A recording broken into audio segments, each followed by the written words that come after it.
You're listening to the Keep Optimizing podcast to increase your traffic, improve your conversion rates, and grow your profits. Hello and welcome. If you're looking to improve the performance and return on investment of your marketing, you have tuned in to the correct podcast. Congratulations.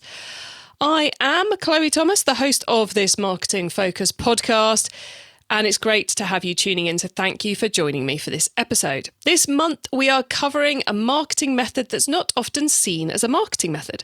We're talking about liberating your products from your website and using your product data to put your products in front of customers on other websites and places around the internet. So using your products as marketing materials, if you like.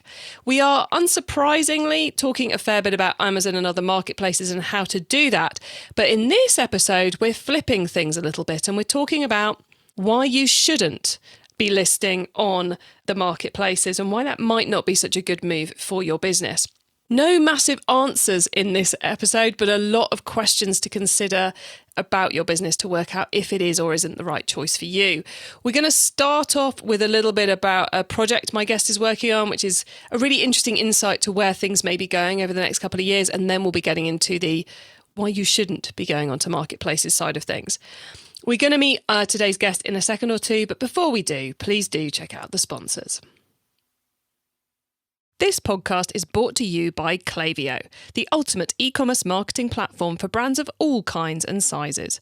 Whether you're an entrepreneur just starting out or you're part of a marketing team at a multinational brand, Klaviyo will give you everything you need to create memorable marketing moments, building customer relationships that keep shoppers coming back time and time again. Get started with a free account today. Visit klaviyo.com/masterplan. That's klaviyo.com/masterplan. Today, I'm chatting with marketplace expert Thomas J Vosper. Thomas has been in the marketplaces world since he started with Amazon back in 2007. For the last 4 years, he's been deep in the world of product and price comparison, first at Price Searcher and now with his hugely successful startup aisle3, where he and his team are creating an online shopping time machine. More on that later. Hello, Thomas. Hey, Chloe, thanks for having me on. It's one of my favourite podcasts and one of my favourite books as well that you wrote. So it's an honour to be here. Awesome. And it's great to finally have you here. I love our catch-ups at events and stuff, but it's been too long. It's taken us almost a year to get you on here. So it's excellent to finally get that done. But how did you get into marketplaces all those years ago? Yeah, so I started off at Amazon about 14 years ago in the UK team when bizarrely there were about 6 of us in the marketplace team launching all the types of retailers and categories that you take for granted exist now. I realised actually in a conversation the other day, Prime didn't exist in the UK when I worked at Amazon. FBA, I was on the team that launched FBA for merchants and we cheered when we went over 1% of orders.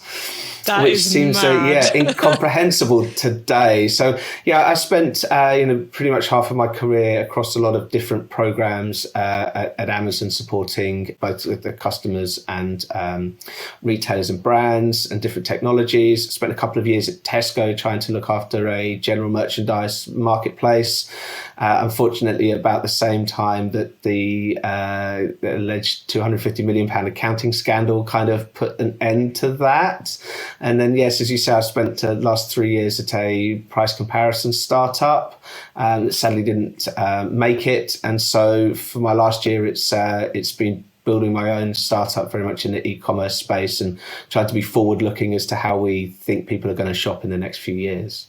Now, I described in the intro a wonderful line, which I got off your LinkedIn profile, which is that aisle3 is an online shopping time machine.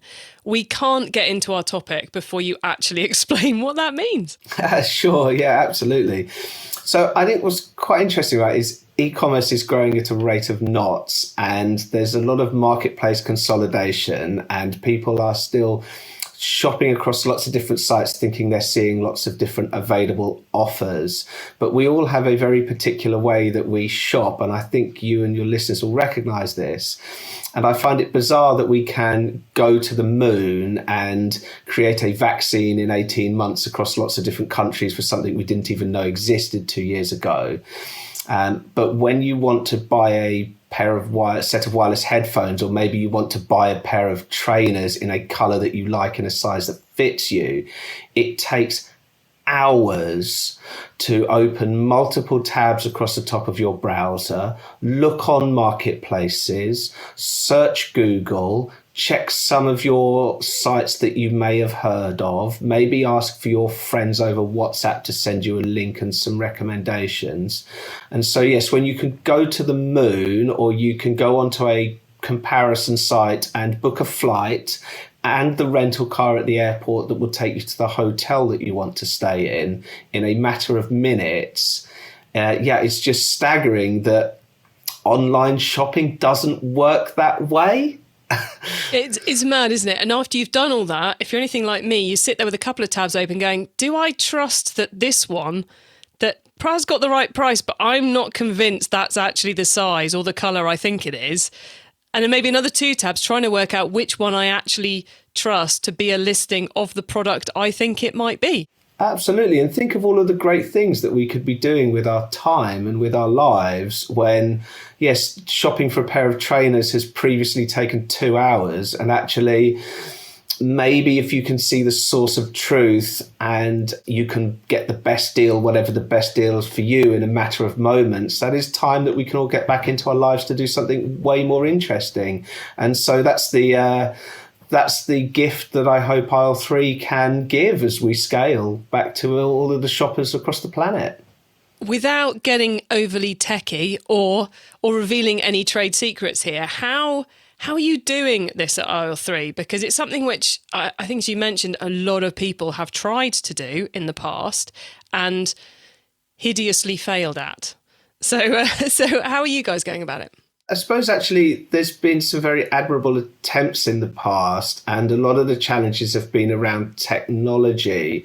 For example, if we take something like a price comparison site, there are names that some people may recognize. I think there's not many brands that people recognize, but they've been around for 20 years and have very successful businesses to some extent. But actually 20 years ago, the idea of processing a whole bunch of products and then the computing power to try and aggregate those products was so ridiculously expensive to do that we're now kind of on an inflection point where there is the technology and the scalability to aggregate products at a very low cost and a very high scale that maybe didn't exist before.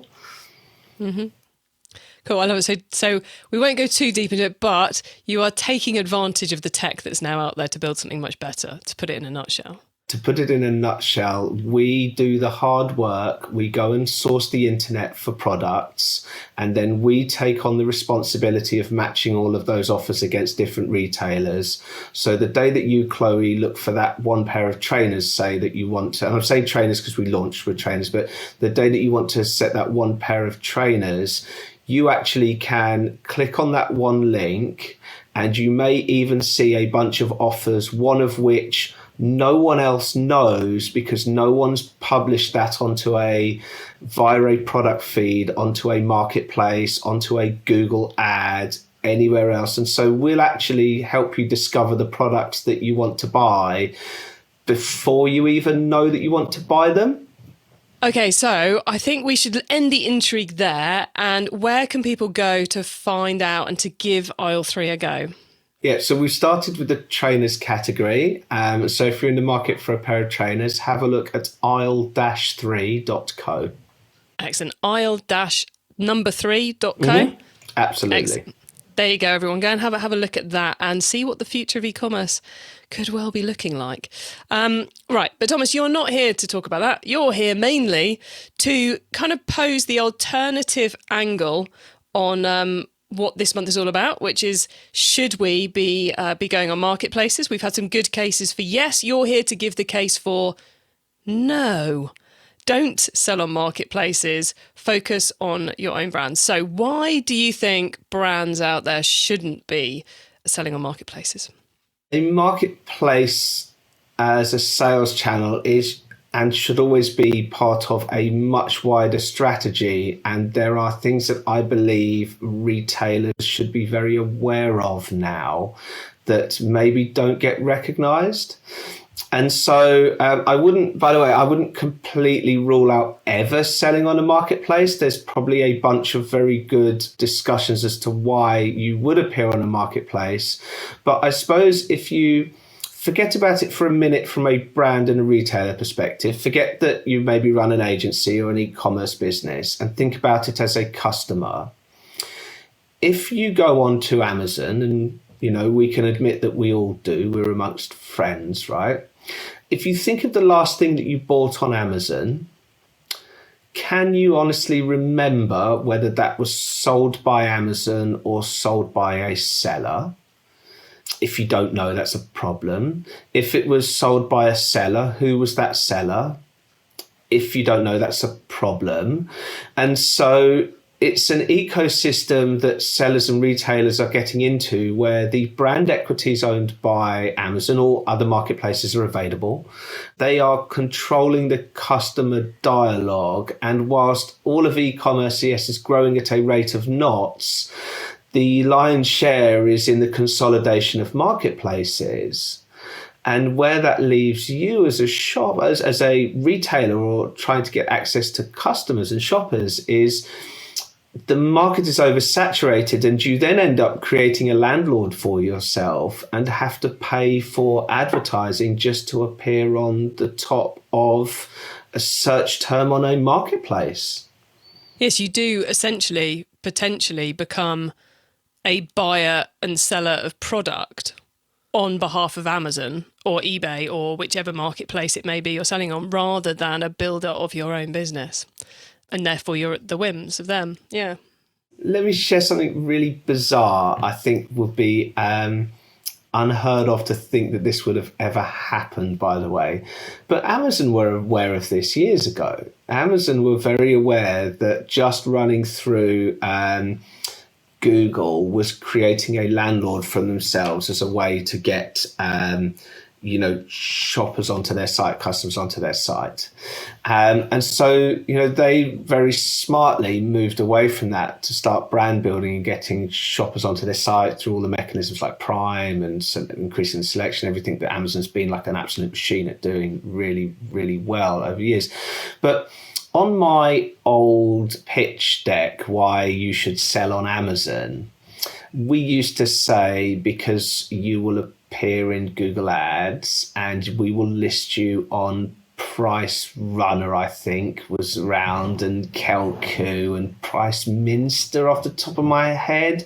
And so, Amazon at the time was saying, you can come onto our site because one, we have customers, and also we list you in all of these other places, and then spent, I don't know, not even years probably, really kind of unpicking all of that, because how different would the world be if when Yahoo acquired Kelku, those were the two shopping destination sites, and maybe like Amazon was just something underneath a Kelku, and maybe we didn't all go to Google, maybe all Yahoo'd everything.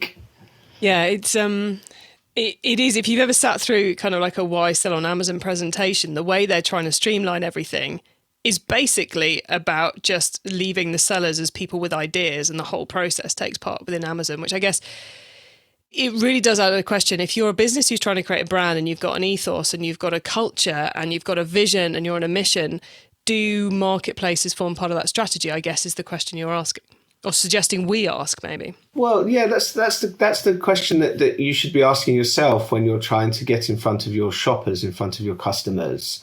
Are you actually portraying yourself in the best light? And there's some really clever ways that marketplaces try and tackle this around branded storefronts. Over 10 years ago, we used to have a different tier of seller on Amazon that would get a branded storefront underneath the Amazon site. So there'd be a handful of like the big names. I'd probably say like JJB Sports, Mothercare, Debenhams. There's a theme with those three, by the way, in terms of where they are as businesses, that were early adopters on that sort of scheme that I used to run.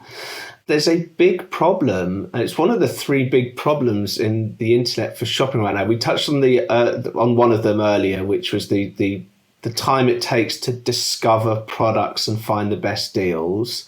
There's another one, which is that there's a huge amount of company reviews across the planet, but product reviews tend to exist underneath Amazon, and they are sometimes incentivized, sometimes corporate espionage. We've all seen the funny ones as well. They're quite good, but are they meaningful? I mean, a vote from a friend is basically worth 1,000 of those. And then, like the piece that we're talking about today is how do merchants, how do brands and retailers thrive when they are losing brand equity, commission rates are high and could increase at any time, and they don't own the shopper. Yeah, and I think one of the other things we should throw into the mix here is that I think sometimes there's this misconception amongst retailers that if you just list the products on the marketplace, sales will miraculously come. And actually, it's like opening up a whole new business model in your business, and you have to learn how to make it work. It's a whole new set of SEO. It's often a whole new set of pay-per-click rules you've got to learn, whole new load of content creation and all the rest of it in order to drive those sales. So it's not a flick a switch and the sales come. It's probably more work than Facebook ads to make it work, just to give people a comparison out there. It's not a decision to be taken lightly. So if you're going to be ploughing all this time and resource and effort into this channel, what are you not going to be doing? I suppose would be another question to ask. Yeah, that's the thing. You're right. And it's not as easy to sell on marketplaces as the YouTube entrepreneurs will have you suggest, where you can suddenly spin out an FBA business. And the irony of which is there's an awful lot of Portuguese style corkboard coasters, and there are something like 21,000 garlic presses, which are based. I might get that to the wrong tune. It might be 2,100, but there's an awful lot of exactly the same garlic press on Amazon right now. Well, and let's not even start on the world of vitamins and supplements. Right, exactly. And it's all just, so it isn't that easy to do. And I suppose actually outside of, and again, I don't know how aware people are around like the wider investment and the venture capitalist investment into businesses right now. But many of the venture capitalists, which may say that they are particularly innovative and groundbreaking, have cut some very, very big deals over the last few years with the likes of companies I recommend you would look up if you sell on marketplaces. People like Thrasio and Heroes. They're investing in businesses that are FBA businesses already profitable, who are just shifting units out of Amazon like an old school drop shipper. And so that's the kind of environment that you're going into, like highly, highly funded businesses, which are a money printing machine. And who knows where they go with those? By the way, I don't think venture capitalists got any part, or investments got any part in businesses like that. They should get a bank loan. It's pretty straightforward to model that business out for the next 5 years. But that's the kind of space that you go in and compete in. So you're right, like it's not something that you can do half-hearted on any marketplace. And so you really need to look at how do you land someone onto your site into a rich brand experience. And, maybe Shopify over the last sort of 18, 24 months have led a bit of a charge there. Maybe they've made it slightly more accessible for people to have their own site. Maybe Google and the EU tapping Google on the shoulder to say you need to open up the shopping tab and the what we call product listing ads. So the ads that you see at the very, very top of Google when you look for something, maybe that's had a bit of an influence. I mean, again, I'm quite conscious that they are then again both big tech businesses that could be also building a landlord for you. And so there's an awful lot of stuff off the beaten track that you might want to consider, as well as your own, again, with big tech, social media, right? And influencers, if they're real. I feel like we could almost call this conspiracy episode, but it's it is all these things are things we should be thinking of. And what we're not saying that for everyone out there listening, you shouldn't do marketplaces, and neither are we saying that you should. We're saying that you need to make a strategic decision about it with your eyes open, and not just listen to our last episode with Chris Dawson and went, well, Chris said everyone should be on marketplaces, so we must be on marketplaces. Chris gave some amazing tips and advice around it, but we should always be asking that question, is it right for my business? And is it right for me as well, I think? Yeah, and Chris is one of the most credible people in the country, probably on the planet, around marketplaces with his experience. And so I definitely would agree with an awful lot that he would say. But I suppose maybe there's an alternative take on this. And when you think about marketplaces, and maybe you bundle this up into AdWords and appearing on Google as well, by the way, is it really marketing? And what I mean by that is getting yourself seen because someone is typing in a word for a product that they've decided they wanted to buy, and you're making sure that you are the most likely to capture their attention. Maybe you're the person that's got the biggest golf sign on the road pointing towards your shop, and maybe you turn it up. Now, stuff like that needs to happen in a business to drive revenue, drive transactions, and like build shoppers and consumers. But is it really the sort of marketing that you want to do that excites you? Because there's an awful lot of D2C brands that are now coming up, and they're not scooping up those searches that are already happening. They're making a market for themselves by either doing something different, or maybe some of them are pretty brazen and they're not doing anything different, but they've got a really good set of values, or they're sustainable, or there's a particular ethical way that they operate as a company. And that's the memorable stuff that you cannot just turn on a marketplace strategy and hope that Thrasio are going to buy you in a few years because you've managed to make some money because someone's searching for your products, even though they're not searching for you, they've never heard of you, don't care who you are, and it's all going to get shipped in a brown Amazon box anyway.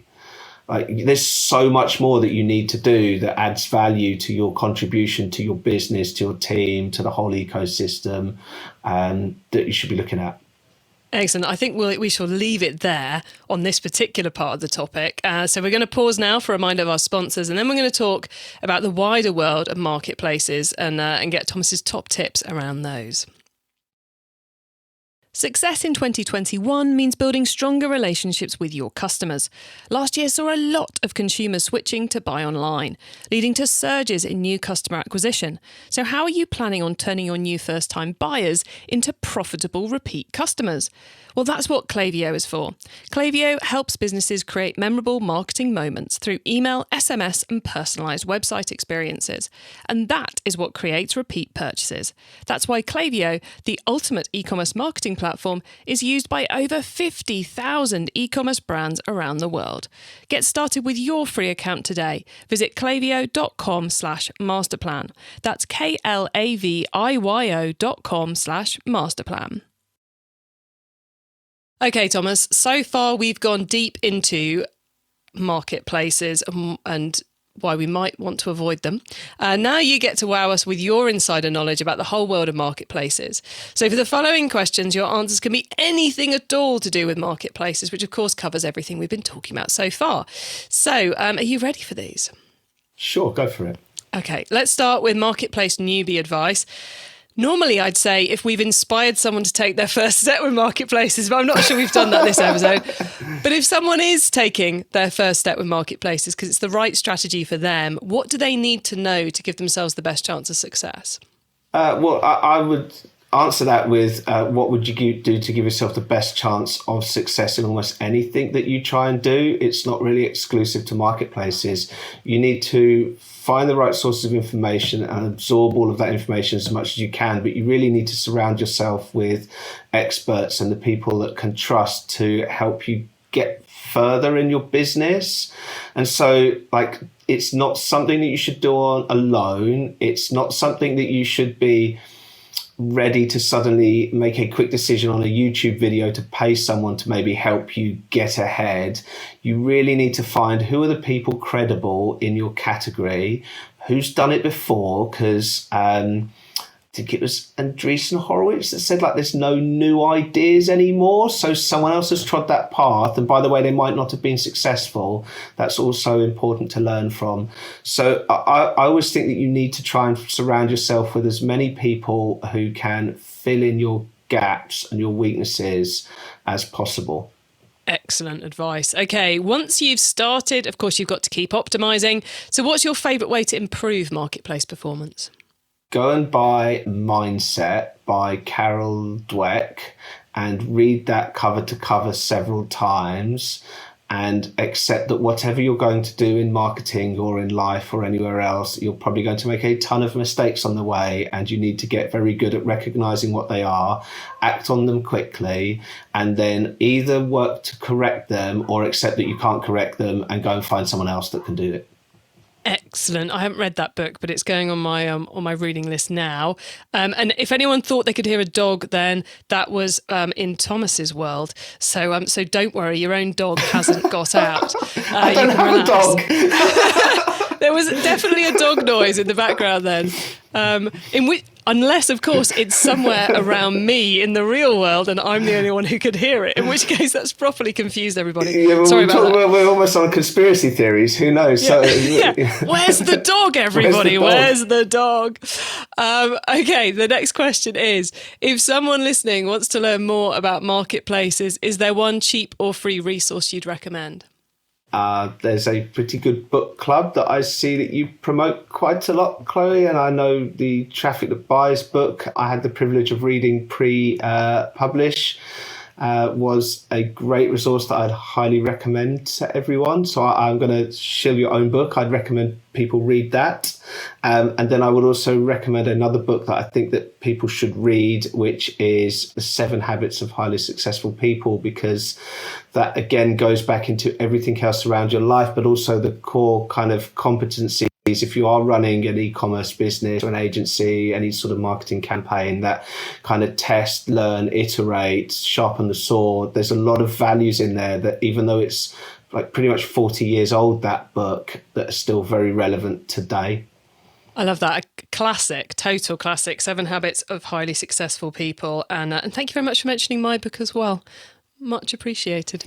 Okay, finally, it's crystal ball time. What's coming up in the next 6 to 12 months that we should be getting ready for on marketplaces? Yeah, I find it quite interesting to predict like the next 6 to 12 months. As a founder of a business that's existed for 18 months, and we're commonly asked with investors and with partners, what do you see happening in like 3 to 5 years? And yet we're in a space where not much more than 10 years ago, we were all using those Nokias where the battery lasted for like 25 years. And now we're all carrying supercomputers in our pocket. And we've just been through a global pandemic, which is sort of subsiding. I mean, when this is being recorded, we've now got another 4 weeks in the UK, for example, where we're disrupted. So, who kind of truly knows? I think the most important thing for the next 6 to 12 months is that you don't really know what's around the corner. So you always need to build a foundation, which is something that resonates with your customers, whomever they are, whether they're B2B customers or whether they're like your actual shoppers and you're trying to build a brand. So, as much as I'm loath to kind of like quote Jeff Bezos, like it's really true what he said a few years ago, like stop sort of trying to predict the future and start second guessing what's going to happen in 6 to 12 months, because we'll probably all be wrong. Go and pick the stuff that that is totally consistent. Like people will want lower prices. People will want more convenience. I think that, people will want to become more ethical and sustainable, and I think that will come through, but that's not like a big stunning prediction over the next 6 to 12 months as to what that looks like. And I think that also like consumer spending, shopper spending habits are going to be more online, but also there's going to be like a bottleneck of demand. And so you just have to just think, what's going to happen in the next 6 to 12 months, and what isn't going to change? And that's what I need to look at. That's what we're trying to do, and I'd recommend anyone looks for. I love that. Definitely not a conspiracy theory. Very solid, practical advice there, everyone. Because us humans change at a far slower rate than the tech. And at the end of the day, that's who we're selling to. Mm-hmm. Thomas, thank you so much. We are very nearly at the end of the show. So could you let the listeners know where they can find you and your business on the web and social, please? Yeah, absolutely. So aisle3 has launched aggregating trainers right now. So if you're looking for a pair of trainers, it's aisle-3.co is our website. Please have a look. Please check us out. I'm very active on LinkedIn. I'm very happy to speak to anyone running a business, anyone looking to build a brand, agencies, also people that are maybe founders like myself. I founded a business for the first time at 40, and it's been, over the last 18 months, one of the most rewarding and stressful times, the same sort of like in parallel. And so, I'm always happy for people to message me directly. My email is thomas@aisle-3.co. I will always make time to try and support someone, because I think ultimately, as we talked about earlier, there's a theme of some of the big tech businesses here. And actually, as a community of agencies, brands, individuals, entrepreneurs, and just people, I think we should be, especially after events of the last 12 to 18 months, looking out for other a bit more and trying to support each other. An excellent note to end on. Thomas, thank you so much for being on the podcast today. It's been really good to explore the alternative version, i.e. where we don't sell on marketplaces, and to find out what you're up to over at aisle3. So thank you so much for coming on. Thank you so much for having me.